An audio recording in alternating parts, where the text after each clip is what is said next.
जय मसीह की दोस्तों। आज़ादी लाइफ में आपका स्वागत है।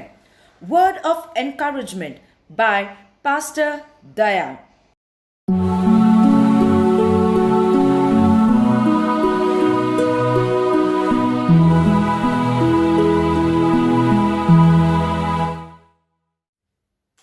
हालेलुया। प्रिय परमेश्वर, हमारा प्रभु यीशु मसीह के नाम से हम आपको आशीषित करते हैं। आजादी लाइफ में आपका स्वागत है। प्रभु यीशु मसीह की महान कार्य आपका जीवन में निरंतर हो और मैं आशा करता हूं आप और आपके घराना सुरक्षा में हैं। आइए हम वचन की ओर बढ़ेंगे, तो क्यों ना हम प्रार्थना के द्वारा आगे बढ़े। सो अपने सरों को झुकाएंगे, नम्र रीति से अपने मन को, हृदय को प्रभु के हाथों में सौंपेंगे। तो आइए हम इस समय में प्रार्थना करना चाहता हूं। प्यारे पिता, हम धन्यवाद देते प्रभु जी, सुंदर समय को तेरे हाथों में सौंपते प्रभु जी। जो भी प्रभु व्यक्ति इस समय तेरा वचन को सुनते प्रभु, हर एक लोगों को तेरे हाथों में सौंपते। तू अद्भुत कार्यों को करना, तेरा वचन समझने के लिए हृदय को खोल प्रभु जी, सच्चाई प्रकट कर प्रभु, और उनके जीवन में तेरे कार्यों निकले हम प्रार्थना करते हैं। इस संसार में कोई भी व्यक्ति प्रभु जी नाश ना हो, परंतु जीवन को पाए, ये तेरा इच्छा है प्रभु जी। हम इस समय हम प्रार्थना करते हैं प्रभु जी, जो भी इस समय वचन को सुन रहे उन हर एक व्यक्ति का जीवन में तू तेरे कार्यों को कर और वे पाप से बचकर जीवन की ओर आने वाला बन सके। धन्यवाद देते हैं प्रभु जी, यीशु मसीह के नाम से मांगते, आमीन। आइए हम वचन देखेंगे इस समय। जरूर ये वचन आपको और आपके हृदय को और आपके परिवार को प्रभु का करीब आने के लिए सहायता करेगा। प्रेरितों का किताब अध्याय 16 वचन 30 और 31। आइए हम पढ़ेंगे। और उन्हें बाहर लाकर कहा, ए सज्जनों, उद्धार पाने के लिए मैं क्या करूं? उन्होंने कहा, प्रभु यीशु मसीह पर विश्वास कर, तो तू और तेरा घराना उद्धार पाएगा। हालेलुया। मैंने इस समय छोटा सा स्क्रिप्चर को पढ़ा, लेकिन उसका पीछे बहुत बड़ा कहानी है।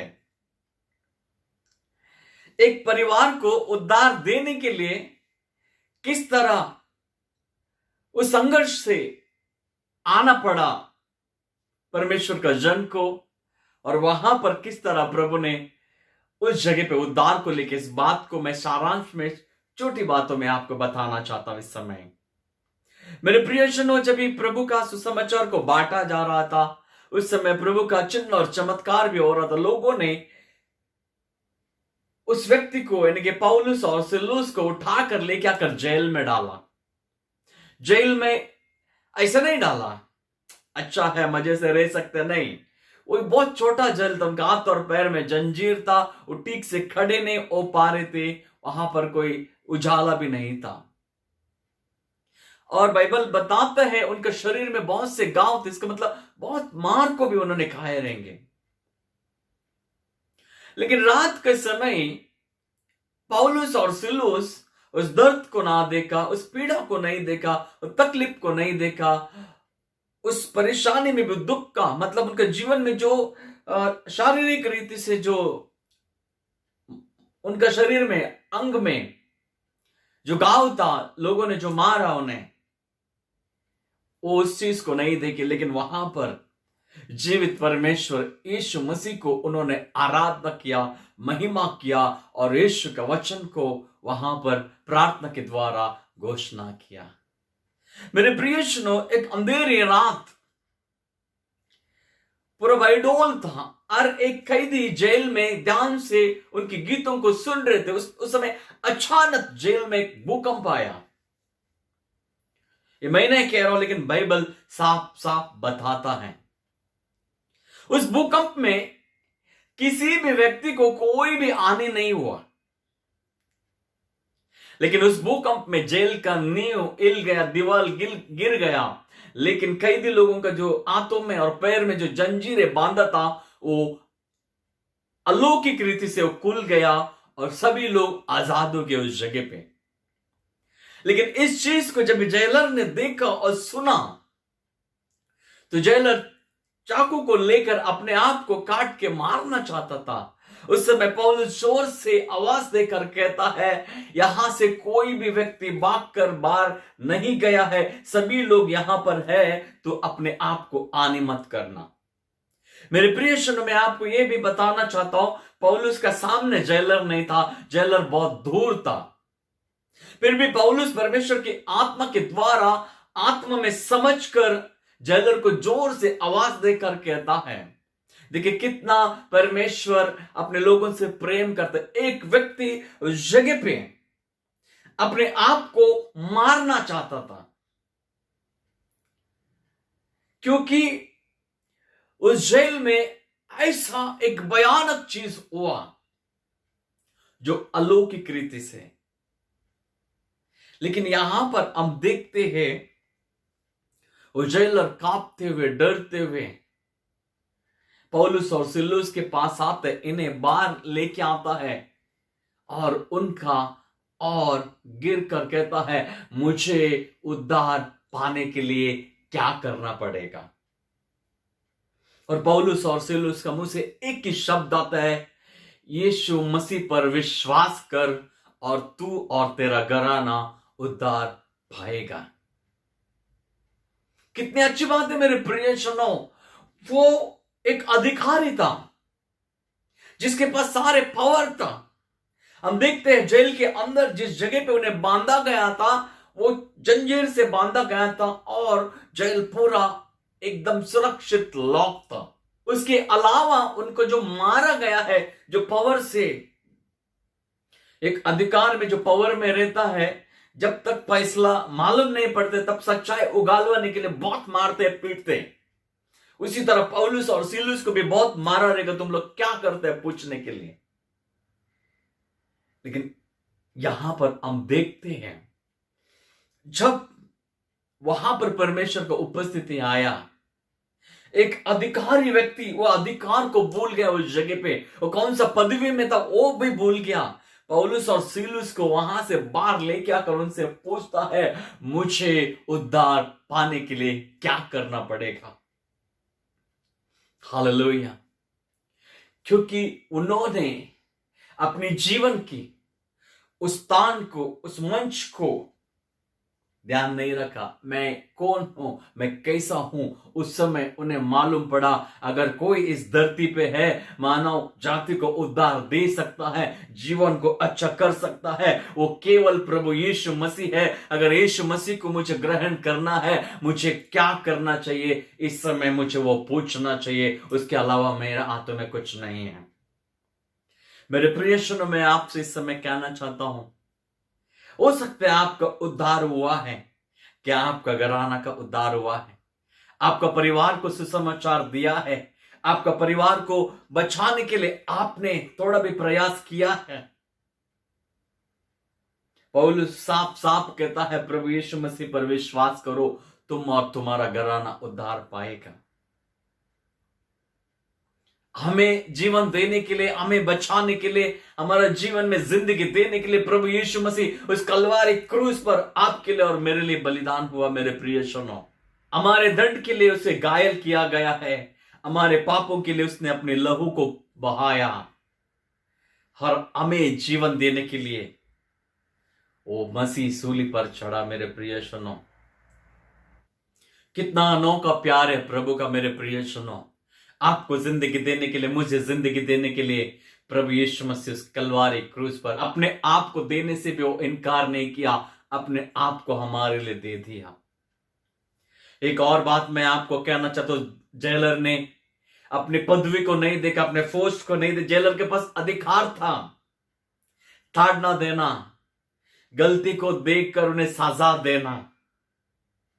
लेकिन जब जेलर को सच्चाई को मालूम पड़ा, उसने अपनी पदवी को नहीं देखा, अब मैं कौन हूं, मैं कितना बड़ा पोस्ट में हूं, मैं कितना पावर है मेरे पास, मैं कुछ भी कर सकता हूं, मेरे हाथ में सब कुछ है, इस बात को उसने नहीं देखा। मेरे प्रिय सुनो, जब उसे सच्चाई मालूम पड़ा, वो अपने आप को नम्र किया, हो सकते हैं मेरे प्रिय सुनो, आज आप अपने पैसे के सारे पे सब कुछ मैं खरीद सकता हूं आप सोचते होंगे, या अपनी संपत्ति पे आपको भरोसा रहेगा, या अपनी पोस्ट पे आपको भरोसा रहेगा, या अपने आप में आपको घमंड रहेगा, मुझे किसी चीज का जरूरत नहीं है, मेरे पास सब कुछ है। लेकिन एक चीज की कमी है मेरे प्रियजनों, वो है अनंत काल का जीवन, जो कोई और नहीं दे सकता है, केवल और केवल मसीह यीशु मसीह दे सकते हैं। इसीलिए वचन कहते हैं यूहन्ना 14 अध्याय का 6 वचन में, मार्ग सत्य जीवन मैं हूं, मेरे बिना कोई भी पिता का पास नहीं जा सकता है। और प्रेरितों को किताब का 4 अध्याय का 12 वचन कहता है, स्वर्ग का नीचे धरती को ऊपर दूसरा कोई भी नाम नहीं दिया गया है जिसके द्वारा हम उद्धार पा सकते हैं। मेरे प्रिय सुनो, वचन इस समय बताता है, जेलर ने जब उनसे कहा मुझे उद्धार पाने के लिए क्या करना पड़ेगा, उसी समय परमेश्वर ने वहां पर पौलुस के द्वारा कहा, यीशु मसीह पर विश्वास करो तुम और तुम्हारा घराना उद्धार पाएगा। मैं एक और बात कहना चाहता हूं प्रिय सुनो, पौलुस और सिलूस के उनको जाके सुसमाचार बताना नहीं पड़ा उनको उद्धार पाने के लिए। उन्होंने आंखों से देखा, उन्हें महसूस किया कितना महान परमेश्वर है। सामने से आकर उन्होंने कहा मुझे उद्धार पाने के लिए क्या करना पड़ेगा। मेरे प्रिय सुनो, आज किस दिन मैं आपसे इस समय कहना चाहता हूं, आज वो दिन है, आपका उद्धार का दिन है। इस मौके को गवाइएगा मत, इस मौके को अपनाइएगा, पूरे संपूर्ण हृदय से प्रभु को अपने हृदय को दे दीजिएगा, ताकि आपका पाप को, आपके घराने के पाप को क्षमा करेगा, नई जिंदगी देगा, आप और आपके घराना पूरा सुरक्षा में रहेगा। संसार का इर्द गिर्द में आप देखिएगा, प्रभु यीशु मसीह का आने का आगमन बहुत निकट है, और एक चीज पूरा हो चुका है, समय पक्का है, वो आने वाला है। लेकिन जो व्यक्ति यीशु मसीह का नाम लेगा उसका उद्धार होगा, बाइबल बताता है, और जो लेता है जरूर उसका उद्धार होगा। मेरे प्रिय सुनो, आप ऐसा मत सोचिएगा नहीं नहीं आने वाला दिनों में देखेगा, फिर कभी देखेगा, हो सकता है वो दिन कभी ना मिला हो। इसीलिए आज ही उस प्रभु को अपने हृदय में बुलाइएगा और अपनाइएगा, वो आपको नई जिंदगी देगा। आप बीमार है, आप गरीब है, परेशानी में, दुख है, तरह तरह का प्रॉब्लम है, कोई बात नहीं, लेकिन प्रभु आपको अच्छा जिंदगी देगा, एक भलाई का जिंदगी देगा, एक आशीष का जिंदगी देगा, और आपकी परिपूर्णता जीवन में आएगा। वचन बताता है, जब वो जेलर और उसके पूरे घराना उसी दिन उसी रात यीशु मसीह के नाम से पिता पुत्र पवित्र आत्मा के द्वारा उन्होंने बपतिस्मा लिया, पूरा घराना और पौलुस और सिलुस को घर में बुलाकर एक साथ बैठकर उन्होंने भोजन किया और अच्छे से उन्हें विदाई किया। मेरे प्रिय सुनो, मैं आपको बताना चाहता हूं, प्रभु यीशु मसीह उद्धार केवल जीवन को नहीं, लेकिन पूरा घराने को, आपका जो कुछ भी आपके पास है उन सारी चीजों को सुरक्षा में भी रखेगा। हालेलुया। आज इस समय प्रभु आपसे डायरेक्टली बात कर रहा है। इस वाणी को आप अनसुने मत कीजिएगा, ताकि प्रभु जल्दी आने वाला है। इस बात को आप अपने दिल और दिमाग में लिख के रखिएगा। आज ही उस प्रभु को अपने हृदय में बुलाकर अपना उद्धार करता, अपने स्वामी एकमात्र प्रभु यीशु मसीह को अपनाइएगा। वो आपका जिंदगी को नया आकार देगा और एक अच्छी जीवन जीने के लिए वो आपको सहायता करेगा। आइए हम इस समय प्रार्थना करेंगे। इस प्रार्थना को आप मेरे पीछे बोलिएगा। प्रभु यीशु मसीह, मैं विश्वास करता हूं आप जीवित परमेश्वर है। स्वर्ग का नीचे, धरती के ऊपर प्रभु जी केवल एक नाम दिया गया, वो आपका नाम है। ये मैं विश्वास करता हूं। प्रभु जी मेरा और विश्वास को बढ़ाइए, ताकि मैं संपूर्ण रीति से मेरे जीवन आपके हाथों में सौंप दूं, और मैंने जो भी अब तक गलतियां की है उस सारे चीज को आप अपने लहू से धोकर मुझे शुद्ध कीजिए, और एक मैं नई जिंदगी को पाना चाहता हूं, और मेरे जीवन में आज से उद्धारकर्ता का रूप में यीशु मसीह में आपको अपने जीवन में ग्रहण करता हूं। ये प्रार्थना मैं विश्वास से करता हूं, यीशु मसीह के नाम से आमेन। हालेलुया। ये हम इस समय हम प्रार्थना करते। सर्वशक्तिमान परमेश्वर, हम इस समय हम प्रार्थना करते हैं प्रभु जी, जो भी व्यक्ति इस समय इस वचन को सुना है, अब तक प्रभु जी कोई स्वीकार तुझे नहीं किया, तो उन्हें सहायता कर प्रभु जी, तेरे पास आने के लिए प्रभु जी। हो सकता है अपनी जिंदगी में वो शर्मिंदगी में रहेंगे, अपनी जिंदगी में निराशा में रहेंगे, या दुख में रहेंगे, या बीमार अवस्था में रहेंगे, या तरह तरह का परेशानी में रहेंगे, या टुकराया गया रहेंगे, या त्यागा गया रहेंगे। लेकिन इस समय मैं प्रभु यीशु मसीह से आपसे प्रार्थना करता हूं, उन हर एक व्यक्ति को प्रभु जी तो सांत्वना देना, तेरे आनंद से भरना, सबसे ज्यादा प्रभु जी उनके मन को शुद्ध कर प्रभु जी, और उन्हें एक नई जिंदगी दे। वो अपने जीवन में तुझे देखने वाला बने, और तेरी स्वतंत्र को प्रभु जी अपने जीवन में अनुभव से मालूम करे प्रभु जी। यीशु मसीह ही जिंदा खुदा है प्रभु जी, अपने हृदय में तेरी आत्मा उनके गवाही दे प्रभु जी। और मैं प्रार्थना करता हूं प्रभु जी, उनको आशीषित करना, उनके हाथों में जो कुछ भी है, काम है, व्यवसाय है प्रभु जी, परिवार है, बच्चे हैं प्रभु जी, सारी चीजों को तू आशीषित करना, सफलता करना प्रभु जी। निराशाओं से बाहर लेके आकर आनंद में लेके चलना प्रभु। हम विश्वास करते तू जल्दी आने वाला है, और हम तेरे आने के इंतजार में है प्रभु जी। और प्रभु जी तू जब भी आएगा, हम हर एक लोग प्रभु जी तेरे साथ प्रभु जी मगन होकर तेरे साथ रहेंगे, ये हम विश्वास करते, धन्यवाद करते हैं प्रभु जी। खास करके मैं इस समय प्रार्थना करता हूं प्रभु जी उन लोगों के लिए जो मृत्यु और जीवन का बीच में संघर्ष कर रहे हैं प्रभु जी, तरह तरह का बीमारी के द्वारा। कंप्लीटली तो तेरा वचन को बेचकर उन्हें तो चंगा कर, उन्हें तो छुड़ा, स्वतंत्र कर, नई जिंदगी दे, और उन्हें बचा और आपके लिए गवाही बना। यीशु मसीह के नाम से मांगता हूं, आमेन। हालेलुया। आशा करता इस वचन के द्वारा आप आशीषित हुए हैं। अपने तक मत रखे इस वचन को, और उनको भी फॉरवर्ड कीजिएगा। जिनके पास ये वचन नहीं पहुंचा है उन तक पहुंचाइएगा। प्रभु में आप आशीष को पाइएगा। प्रभु आपको आशीष करे। God bless you.